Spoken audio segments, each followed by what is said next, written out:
Hello दोस्तों, मैं हूं अवनीश और आज मैं आप लोग के लिए लेके आया हूं उत्तराखंड पुलिस अधिनियम का 5वां वीडियो।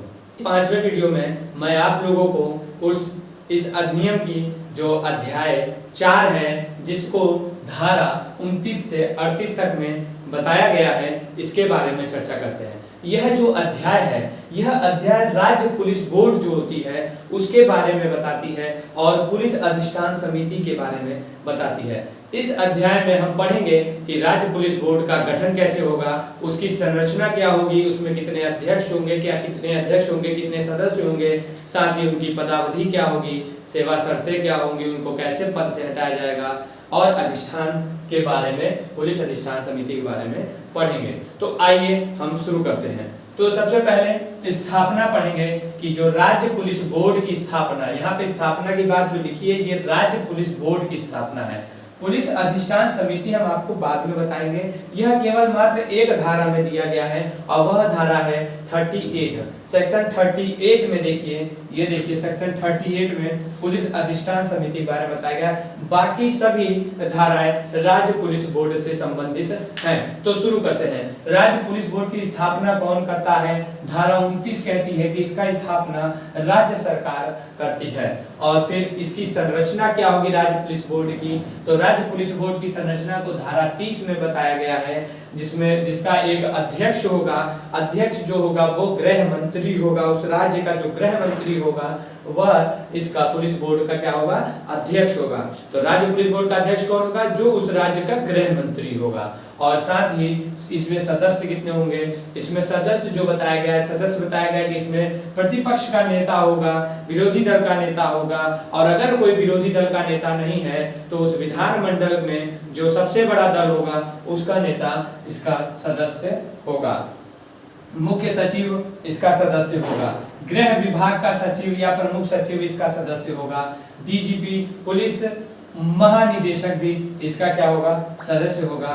2 गैर राजनीतिक व्यक्ति भी इसके सदस्य होंगे। देखिए, 2 गैर राजनीतिक व्यक्ति भी इसके सदस्य होंगे। और ऐसे गैर राजनीतिक व्यक्ति जो जिनका राजनीति से कोई संबंध नहीं है, ऐसे व्यक्तियों की जो नियुक्ति होगी वह एक चयन नामिका की संस्तुति पर होगी। चयन नामिका की संस्तुति पर 2 गैर राजनीतिक व्यक्तियों की नियुक्ति होगी और ये जो सदस्य होंगे यह स्वतंत्र सदस्य होते हैं। देखिए, अब हम यहाँ पे आप लोग को एक चीज और बता देना चाहते हैं कि जो सदस्य होते हैं, इस प्रकार का जो बोर्ड होता है उसमें सदस्य, इसमें जो बताया 3 प्रकार के सदस्यों को बताया गया है। एक पदेन सदस्य बताया गया है और एक नियुक्ति सदस्य जो बताया, इसको नियुक्त किया जाता है, और एक जो नामित सदस्य के बारे में बात की। इसमें 3 तरह के सदस्यों की बात की गई है। अगर हम शुरुआत के 4 लोगों की बात करें तो ये हमारे पदेन सदस्य हैं। पदेन मतलब होता है, पदेन सदस्य का मतलब होता है कि ऐसे सदस्य जो जिनको केवल पद मिला हो, कि ये यहाँ पे पद मतलब उनका जो कार्यकाल होगा, वो जो नियुक्ति होगी वो किसी और के लिए होती है, किसी और काम के लिए होती है, लेकिन यहाँ पे उनको पदेन सदस्य के रूप में, जैसे हम आपको बताते हैं उपराष्ट्रपति जो होता है, उपराष्ट्रपति जो होता है वो क्या होता है? राज्यसभा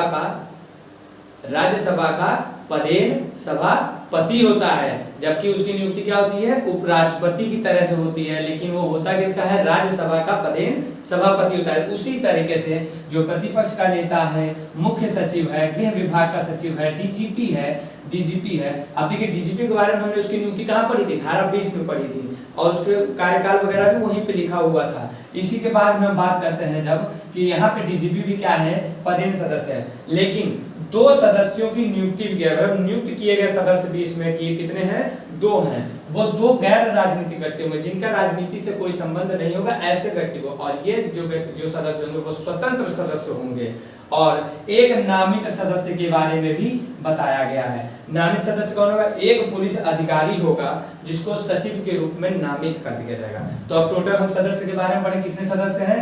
1 2 3 4 और 2 गैर हो गए, 4 2 6 और 1 7 टोटल सदस्य हैं। अब यहाँ पे हम एक बात और जान लें, जो ये हमारे स्वतंत्र सदस्य हैं। आधी से ज्यादा बात जो इस अध्याय में है इन स्वतंत्र सदस्यों के ही बारे में बात की गई है, क्योंकि हमें इनकी नियुक्ति की प्रक्रिया, इनका कार्यकाल जहां पे होती है वहां पे दिया गया है। इनके लिए अलग से यहाँ हमें नहीं बताना है कि इनकी कितनी पदावधि होगी, इनको पद से कैसे हटाया जाएगा। इसलिए वे जो 2 स्वतंत्र सदस्य की नियुक्ति की गई है जो गैर राजनीतिक व्यक्ति हैं, इनके बारे में बताया जाएगा कि इनकी योग्यता क्या है, इनकी डिस्क्वालिफिकेशन क्या है और इनकी पदावधि कितनी होगी, इनको पद से कैसे हटाया जाएगा, हम इस बारे में पढ़ेंगे। तो सबसे पहले हम इनकी क्वालिफिकेशन बता देते हैं, जो कि हमारे धारा 30 में ही बताया गया है। जब ये बताया जाता है कि 2 गैर राजनीतिक व्यक्ति की नियुक्ति कौन करता है, चयन नामिका की सिफारिश पर होता है।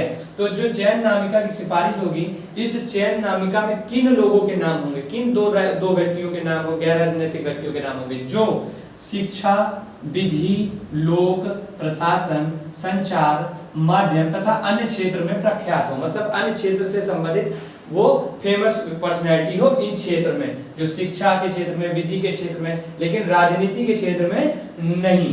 ठीक है, ये हो गया इनकी क्वालिफिकेशन स्वतंत्र सदस्यों को, जो दो सदस्य नियुक्त हो रहे थे गैर राजनीतिक। ठीक है, अब हम अगला आते हैं, धारा 30 के बाद धारा 31 पे आते हैं। तो धारा 31 संरचना की बात करता है किसके, चयन नामिका। ये चयन नामिका का क्या काम था, चयन नामिका काम था ये जो 2 गैर राजनीतिक व्यक्ति की नियुक्ति की जा रही थी बोर्ड में, इनकी संस्तुति करना, मतलब यही इसी चयन नामिका में से ही निकल के व्यक्ति जाते हैं जिनकी नियुक्ति की जाती है 2 गैर राजनीतिक सदस्य के रूप में। तो अभी देखिए यह किसकी संरचना है, यह राज्य पुलिस बोर्ड की संरचना है। मतलब अगर क्वेश्चन है राज्य पुलिस बोर्ड की संरचना किस धारा में है, तो 30 में, और अगर पूछा जाए चयन नामिका की संरचना किसमें है, तो धारा 31 में। अब ये चयन नामिका की संरचना मतलब होता है कि उसमें कितने सदस्य होंगे, अध्यक्ष होंगे, इसी बारे में बात करता है। तो सबसे पहले चयन नामिका में जो होंगे वो स्वतंत्र सदस्यों की नियुक्ति के लिए होता है। ये तो हम बताएंगे कि चयन नामिका क्यों बनाई जाती है,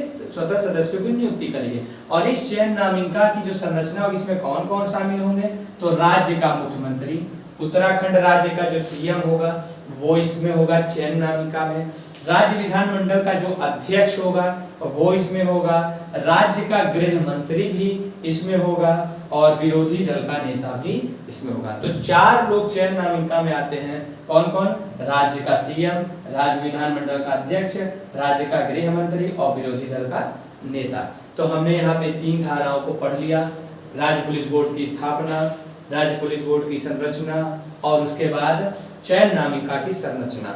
अब ये चयन नामिका की संरचना, अब देखिए जो स्वतंत्र सदस्य, ये 2 ही स्वतंत्र सदस्यों की बात हमने भी आपको बताया ना, उन्हीं की बातें अब आगे होंगी। अब पहली बात हो गई कि ये जिसके द्वारा नियुक्त होते हैं उनकी संरचना बता दी, चयन नामिका। अब क्या कह रहा है, स्वतंत्र सदस्यों के अपात्रता के आधार, यानी कि इनकी डिस्क्वालिफिकेशन क्या होंगे, डिस्क्वालिफिकेशन के आधार कौन होंगे जिसके आधार पे डिस्क्वालीफाई हो जाएंगे। तो अगर वह भारत का नागरिक नहीं है, पहला धारा 32 बताती है डिस्क्वालिफिकेशन, अगर वह भारत का नागरिक नहीं है तो वो डिस्क्वालीफाई है। अगर उसे किसी अपराध के लिए सक्षम न्यायालय के द्वारा दोष सिद्ध किया गया है या किसी अपराध के लिए सक्षम न्यायालय में आरोप लगाया गया है। तीसरा, भ्रष्टाचार या अवचार के आधार पर सेवा समाप्त, भ्रष्टाचार या अवचार के आधार पर उसकी सेवा को समाप्त कर दिया जाता है जब, तो वहां पे निर्वाचित राजनीतिक पद धारण करता है, कोई निर्वाचित राजनीतिक पद धारण कर लेता है या किसी संगठन या राजनीतिक दल का प्राधिकारी होता है, तो यहाँ पर क्या बोलते हैं, इसकी डिस्क्वालिफिकेशन होगा। देखिए इसको समझिएगा, ये जो निर्वाचित राजनीतिक पद धारण करता हो, मतलब ऐसा राजनीतिक पद धारण करता हो जो निर्वाचित किया गया हो, जैसे संसद के किसी सदस्य संसद में कोई पद धारण कर लेता है, ठीक है, और राज्य विधानमंडल और एक और होता है संसद हो गया, राज्य विधानमंडल हो गया और एक स्थानीय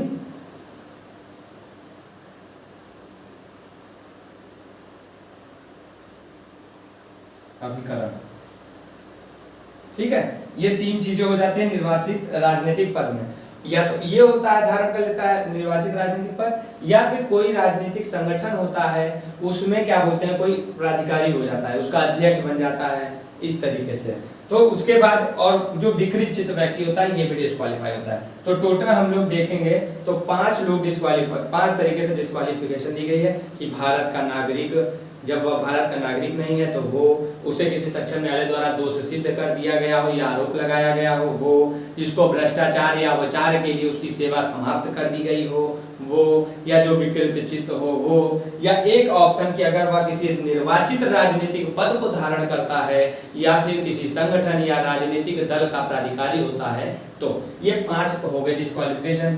अब आते हैं जो ये स्वतंत्र सदस्य, जिन 2 स्वतंत्र सदस्य हैं, इनका कार्यकाल क्या होगा और उनके विशेषाधिकार क्या हैं। तो कार्यकाल और विशेषाधिकार को सेक्शन 33 में बताया गया है। कार्यकाल तथा विशेषाधिकार को सेक्शन 33 में यह बताया गया है कि जो स्वतंत्र सदस्य होंगे उनका जो कार्यकाल होगा वो 2 वर्ष का होगा। मतलब यह है कि ये जो 2 गैर राजनीतिक व्यक्तियों की नियुक्ति हो रही थी बोर्ड में, ये 2 जो बोर्ड में हो रही थी, इन 2 गैर राजनीतिक व्यक्तियों का कार्यकाल कितना होगा, मात्र 2 वर्ष होगा।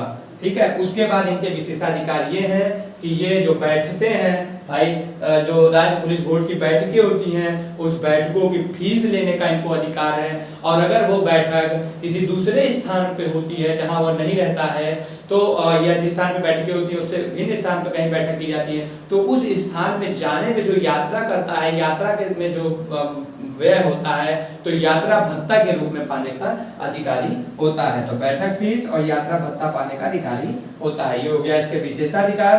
कार्यकाल इसका हो गया 2 वर्ष। हमने पढ़ लिया धारा 33। अब हमने धारा 33 पढ़ लिया। अब हम आते हैं धारा 34 पे, पद से हटाया जाना। देखिए ये जो स्वतंत्र सदस्य हैं, तो देखिए पहले स्वतंत्र सदस्य के बारे में हमने क्या पढ़ा कि जो उसकी नियुक्ति कौन करेगा, चयन नाम क्या करेगी, तो चयन नाम का एक संरचना हो गया 31 में। उसके बाद स्वतंत्र सदस्य डिस्क्वालिफिकेशन, क्वालिफिकेशन हमने बता दी थी, ये क्वालिफिकेशन हो गई। अब ये डिस्क्वालिफिकेशन 32 में बता दी गई। उसके बाद उनका पदावधि कितना है, टेन्योर कितना है वो भी बता दिया 33 में। अब हम आते हैं उनको हटाया जाना, पद से हटाया जाना। कब उनको पद से, उनके कार्यकाल से पहले ही, कार्यकाल की जो उनकी पदावधि है उसकी समाप्त होने से पहले हटा सकते हैं। तो कुछ आधार दिए गए हैं जिन आधारों पे उनको पद से कार्यकाल समाप्त होने के पहले हटाया जा सकता है, और ऐसा जो हटाएंगे वो लिखित कारण देने के बाद ही हटाया जाएगा। तो वो कौन कौन से आधार हैं, प्रमाणित अक्षमता, अगर उनकी जो अक्षमता है मतलब कर्तव्य का पालन करने में, कार्य करने में अक्षम हो गए या प्रमाणित हो जाए, प्रमाणित अक्षमता है कि हाँ वो अक्षम है काम करने के लिए, प्रमाणित हो जाए दुर्व्यवहार, अगर वो दुर्व्यवहार करते हैं वो भी प्रमाणित हो, और लगातार वो जो बैठक होती है राज्य पुलिस बोर्ड की, उस राज्य पुलिस बोर्ड की बैठक में अगर ये स्वतंत्र सदस्य लगातार 3 बैठकों में अगर नहीं आते हैं, नहीं सम्मिलित होते हैं, कितने बैठकों में, लगातार 3 बैठकों में, 3 बैठकों में अगर वो 3 बैठकों में नहीं आते हैं तो यह मान के चलिए उनको पद से हटाया जा सकता है। फिर अगर वो शारीरिक या मानसिक रूप से अक्षम हो जाते हैं तो, और चौथा 5वां है कर्तव्यों के निर्वहन के अयोग्य हो जाते हैं। 6ठा है जो चयन नामिका जिसकी सिफारिश पर इनकी नियुक्ति होती थी वो ही सिफारिश कर दे कि इनको पद से हटा देना चाहिए तो इनको पद से हटा दिया जाएगा। तो पद से हटाने की ये हो गए आधार। इसके बाद अब हम आते हैं राज्य पुलिस बोर्ड के कर्तव्य। इसमें जो राज्य पुलिस बोर्ड के कर्तव्य बताए गए हैं ये इंपॉर्टेंट धारा है। ये क्वेश्चन में पूछा जाने की संभावना है कि राज्य पुलिस बोर्ड के जो कर्तव्य हैं वो किस धारा में दिया गया है, तो धारा 35 में दिया गया है, सेक्शन 35 में दिया गया है। इसमें यह कहा गया है कि हम आपको ट्रिक के तौर पे बता रहे हैं, जो इसमें कर्तव्य राज्य के क्या बोलते हैं राज्य पुलिस बोर्ड को दिए गए हैं वो कुल मिला के एक ट्रिक की मदद से समझ लीजिए कि राज्य सरकार को सुझाव देना, ये ट्रिक है। जितने भी कर्तव्य होंगे उसमें राज्य सरकार को क्या कर रही होगी, सुझाव दे रही होगी। ये बैठक जो बोर्ड है, ये बोर्ड क्या कर रही होगी, सुझाव दे रही होगी, जो भी मतलब इसके कर्तव्य 4-5 तो एक तो हम बता दे रहे हैं ऐसे। बाकी जान लीजिए जहाँ पे सुझाव आ जाए कि बोर्ड राज्य सरकार को ये सुझाव दे रही है तो ये उनका कर्तव्य है, ठीक है, एक ट्रिक के तौर पे। उसके बाद आगे आते हैं, वैसे ये बहुत कम संभावना है लेकिन पेपर में कुछ भी नहीं कहा जा सकता है कि आए, इसलिए थोड़ा सा जान लीजिए। जैसे पुलिस व्यवस्था का संवर्धन करने के लिए राज्य सरकार को सुझाव देना, पुलिस के संगठनात्मक कार्य निष्पादन मूल्यांकन के लिए सुझाव देना, सूचना तथा आंकड़ा संग्रह करने के लिए नीति संबंधी मार्गदर्शन का सुझाव देना। धारा 35 खत्म। उसके बाद अब हम आते हैं धारा 36 पे। धारा 36 कहती है राज्य पुलिस बोर्ड के व्यय, सेक्शन 36।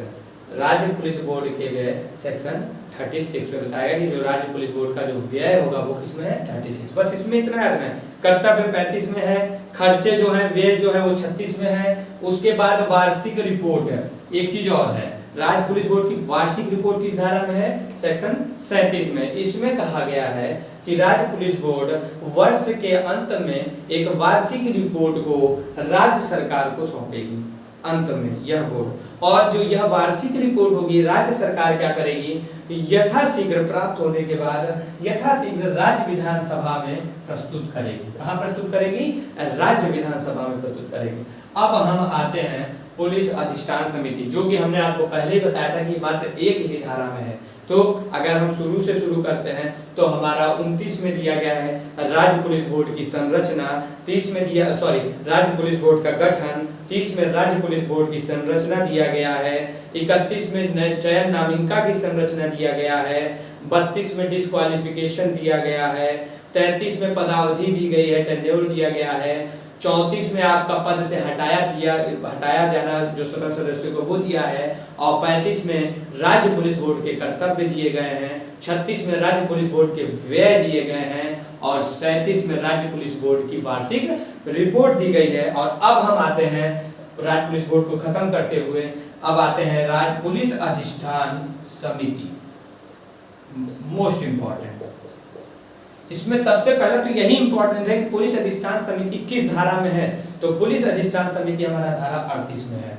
धारा 38 में बताया गया है गठन, सबसे पहले इनका गठन कौन करेगा, राज्य सरकार करेगा। इसकी संरचना क्या होगी, इसकी जो संरचना होगी उसमें एक अध्यक्ष होगा, अध्यक्ष जो होगा वो डीजीपी होगा यानी कि पुलिस महानिदेशक होगा, और 2 सदस्य होंगे जो डीआईजी पुलिस उप महानिरीक्षक के स्तर से निम्न का नहीं होगा। ध्यान रखिएगा, 2 सदस्य होंगे, एक अध्यक्ष होगा, अध्यक्ष डीजीपी होगा, और जो सदस्य होंगे वो डीआईजी के स्तर के नीचे का नहीं होगा।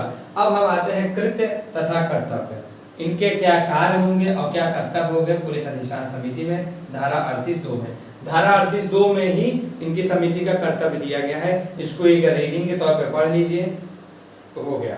जैसे इसका क्या कार्य है अधिष्ठान समिति के, समिति का कार्य है चयन तथा प्रोन्नति की प्रक्रिया का निर्धारण करना। अधिकारियों या कर्मचारियों की चयन कैसे होगा, उसमें प्रोन्नति की क्या प्रक्रिया होगी, इसका निर्धारण करना। अधीनस्थ अधिकारियों का स्थानांतरण करना, एक रेंज से दूसरे रेंज में अधीनस्थ अधिकारियों का क्या करना, स्थानांतरण करना इसका कार्य है।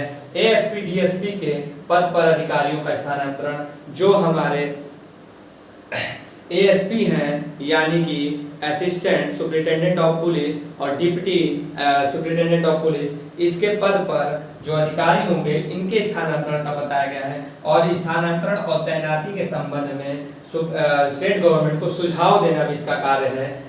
स्थानांतरण और तैनाती के संबंध में सुझाव देना स्टेट गवर्नमेंट में इसका ही काम है। और एक पुलिस जिले से दूसरे पुलिस जिले में स्थानांतरण के लिए मार्ग निर्देश करना या अनुदेशित करना, मतलब एक जिले से दूसरे जिले में पुलिस जिले में अधिकारियों का कर्मचारियों का स्थानांतरण करने संबंधी मार्ग निर्देश जो होता है, निर्देश जो जारी किया जाता है वो ये कर सकता है। और ऐसा पुलिस कार्मिक की शिकायतों को विश्लेषण तथा निवारण के लिए किया जाता है। ये सारी चीजें इसमें लिखी हुई हैं। और जो 38 का जो सब क्लॉज 3 है ये बताता है समिति के निर्णय में परिवर्तन तथा संशोधन। तो क्वेश्चन पूछे क्या समिति के निर्णय में परिवर्तन या संशोधन किया जा सकता है, जी बिल्कुल किया जा सकता है, राज्य सरकार करती है। 38 का सब क्लॉज 3 जो है वो इसको बताता है। यहाँ पे हमने यह जो चैप्टर था चैप्टर 4 उसको कंप्लीट कर लिया।